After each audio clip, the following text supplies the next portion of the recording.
भारतीय राज्यघटनेचे शिल्पकार विश्वरत्न डॉक्टर बाबासाहेब आंबेडकर यांच्याबद्दल देशाचे गृहमंत्री अमित शहा यांनी केलेल्या बेताल वक्तव्याचा जाहीर निषेध व्यक्त करून तसेच परभणी येथे घडलेल्या हिंसाचारात ॲडव्होकेट सोमनाथ सूर्यवंशी यांचा संशयास्पद मृत्यूच्या निषेधार्थ रसायनी मोहपाडा परिसरात तमाम आंबेडकरी समाजाकडून जाहीर निषेध व्यक्त करण्यात आला असून या घटनेची सखोल चौकशी व्हावी व आरोपींवर कठोरात कठोर कारवाई करावी अशी मागणी यावेळी आंबेडकर समाजामधून व्यक्त करण्यात आली आहे। भारतीय जनता पक्ष व त्यांचे असलेली मातृसंस्था राष्ट्रीय स्वयंसेवक संघाला घटनेचे शिल्पकार डॉक्टर बाबासाहेब आंबेडकरांविषयी तिरस्काराची भूमिका आज मितीपर्यंत पाहायला मिळाली आहे। बहुजन समाजातील महापुरुषांबद्दल अपमानास्पद व बेताल वक्तव्य करणे ही भाजप व RSS ची विकृती असल्याचा हल्लाबोल व संतप्त प्रतिक्रिया आंबेडकर समाजामधून व्यक्त झाली आहे। देशाचे गृहमंत्री अमित शहा यांनी संविधानाचे निर्माते विश्वरत्न डॉक्टर बाबासाहेब आंबेडकरांचा घोर अपमान करत त्यांच्याविषयी बेताल वक्तव्य केले।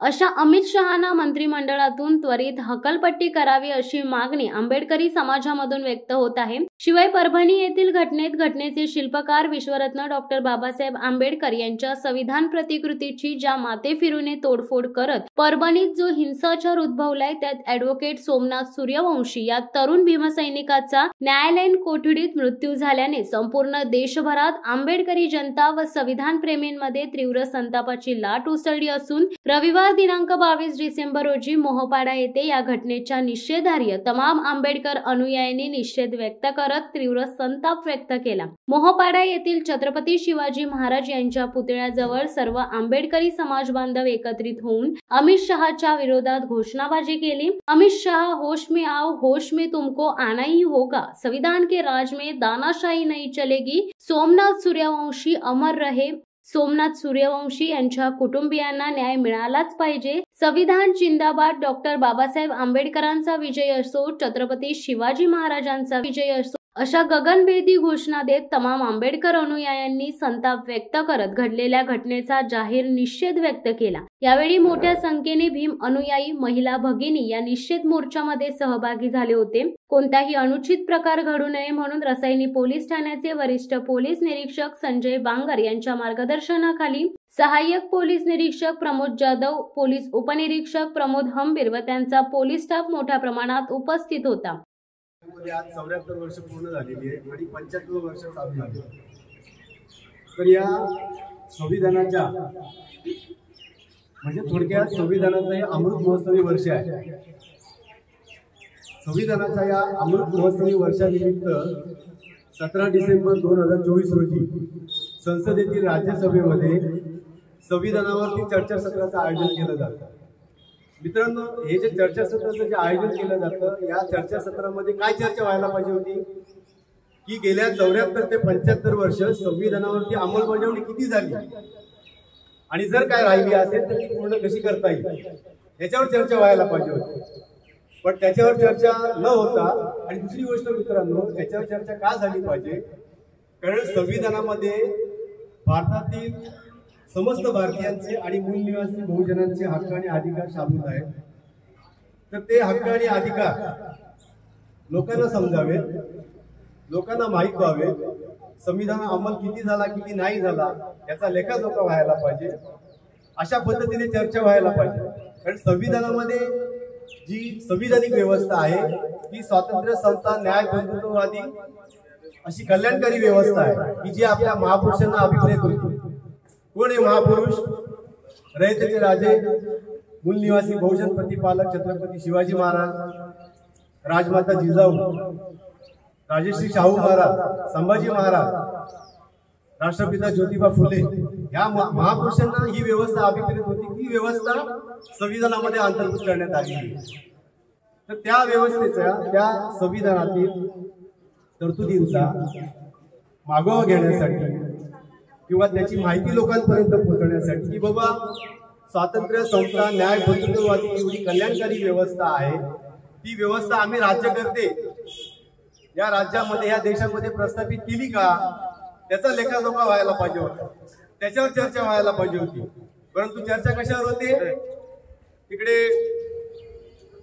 सत्ताधारी लोक काँग्रेस संविधानाची पायमल्ली कशी करतायत गेल्या 60 वर्षामध्ये ते सांगतायत आणि इकडे बीजेपीचे लोक संविधानाची पायमल्ली कशी करत आहेत हे उदाहरण देऊन काँग्रेसचे लोक सांगत आहेत.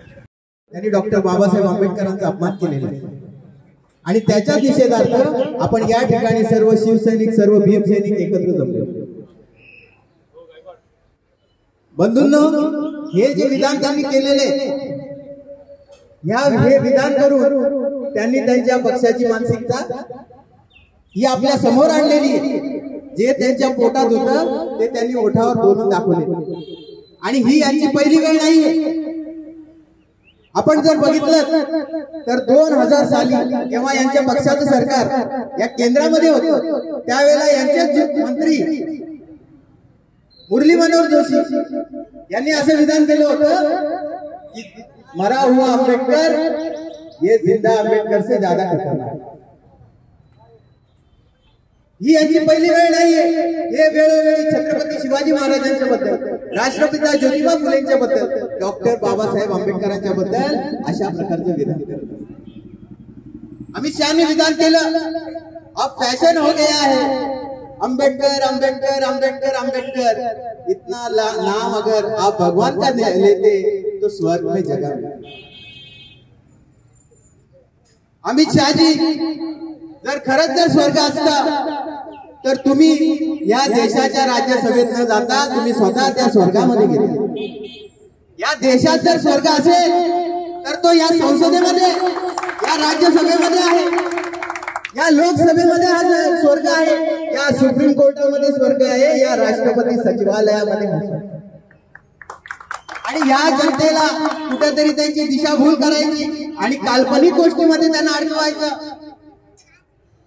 अमित शहाजी, आपण ही स्टेटमेंट केली तर आपण हे सांगायला पाहिजे की गेल्या 100 पिढ्यापासून तुम्ही देवाचं नाव घेत आलात. तुमच्या किती पिढ्या या स्वर्गामध्ये गेलेल्या आहेत? जर गेल्या असतील तर तुम्ही स्वतः गृहमंत्री आहात, तुम्ही त्याचा सरकार मार्फत त्याचा रिपोर्ट जो आहे हा सादर.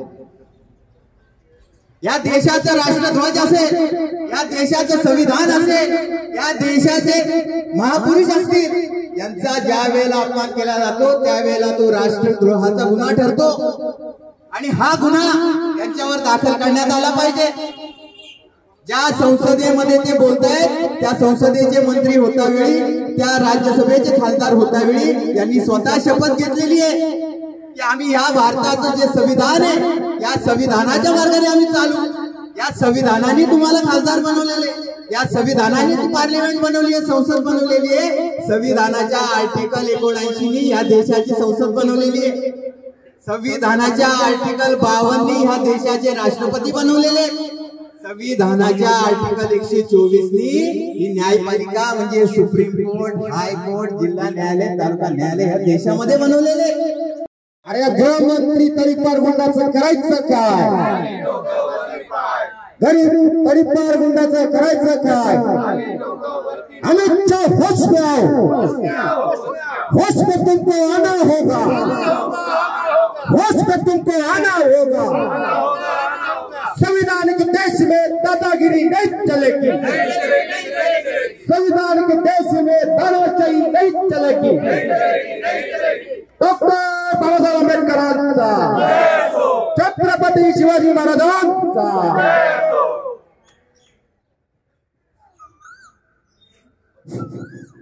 अखंड विश्वाला शांतीचा मार्ग देणारे भगवान गौतम बुद्ध, महाराष्ट्राचे आराध्य छत्रपती शिवाजी महाराज, महात्मा ज्योतिबा फुले, शाहू महाराज, माता रमाई, माता भीमाई, माता जिजाऊ या सर्वच महापुरुषांना मी देवार वंदन करतो. या ठिकाणी रासायनिक परिसरामधून भीमसैनिक तसेच शिवसैनिक या ठिकाणी निश्चित नोंदवण्यासाठी उपस्थित आहेत. और अजून आमचे रोशनजी राऊत साहेब या ठिकाणी आलेले आहेत, कारण त्यांना संविधानाचा अभ्यास आहे, संविधानाच्या माध्यमातून काय काय होतंय हे त्यांना चांगलं माहित आहे, म्हणून त्या औरंगाबाद त्या ठिकाणी आमचे रोशन साहेब आलेले आहेत. खर तर हा बीजेपी सरकार, या खरं तर बीजेपी सरकारचाच पहिला निषेध व्यक्त करतो. कारण मागे निवडणुका झाल्या आणि त्या निवडणुकीमध्ये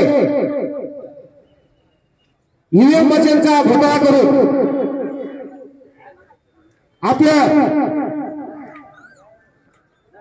आपली साईड वन साईड निवडून आले आणि याच्यासाठी हे भीमसैनिक शिवसैनिक या ईव्हीएमच्या मशीनच्या विरोधात बोलत होते, ईव्हीएम हटाव, ईव्हीएम हटाव, ईव्हीएम हटाव.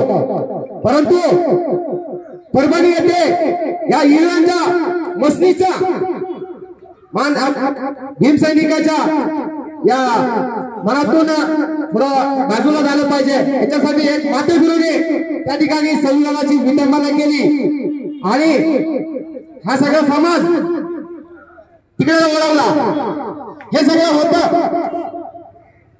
तिथपासून गृहमंत्री या देशाचे अमित शाह यांनी या बेताल वक्तव्य केलंय. हे शपथ घेऊन या ठिकाणी गृहमंत्री पदावर आहेत, यांना हे शोभतंय का? आणि यांना जर शोभत असेल तर यांनी सरळ सरळ या संविधानाचा व आपल्या पदाचा राजीनामा द्यायला पाहिजे आणि हा भारत देश सोडून भारताच्या संविधानाच्या देशातून बाहेर निघलं पाहिजे. शिवसत्ता टाइम्ससाठी आनंद पवार, रसायनी. दे धडक बेधडक वृत्त देणाऱ्या आपल्या शिवसत्ता टाइम्स न्यूज चॅनलला लाल बटन दाबून सबस्क्राईब करा आणि बेल आयकॉनला क्लिक करायला विसरू नका.